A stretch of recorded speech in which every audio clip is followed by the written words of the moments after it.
15 شعبان کی رات میں ہمارے ملکوں میں جو ہمارے عجمی ملک ہیں اس میں وہ کچھ ہو رہا ہے جو نہ میرے نبی نے کیا، نہ صحابہ نے کیا، نہ تابعین نے کیا۔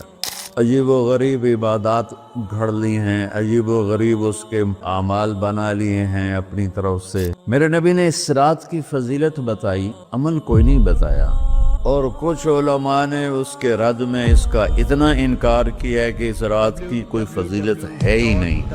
یہ بھی ٹھیک نہیں۔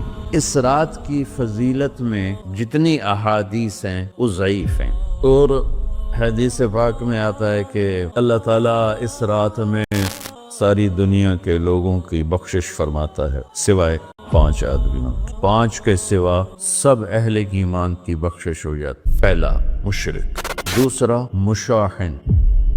مشاحن کیسے کہتے ہیں؟ دل میں بغض رکھنے والا، کینہ رکھنے والا۔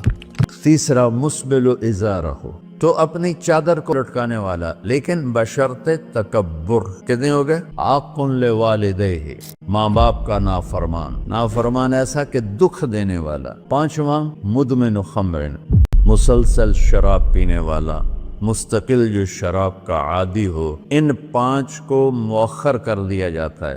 معافی نہیں ہونے کا مطلب یہ نہیں کہ اللہ تعالیٰ کبھی معاف نہیں کرے گا۔ معافی نہ ہونے کا مطلب یہ ہے کہ یہ 5 ایسے گناہ ہیں کہ اس کی وجہ سے بخشش رک جاتی ہے۔ اگر وہ شرک سے نکل آئے، وہ کینہ سے نکل آئے، وہ تکبر سے نکل آئے، وہ والدین کی نافرمانی سے نکل آئے، شراب چھوڑ دے، تو ان کی بھی بخشش ہو جاتی۔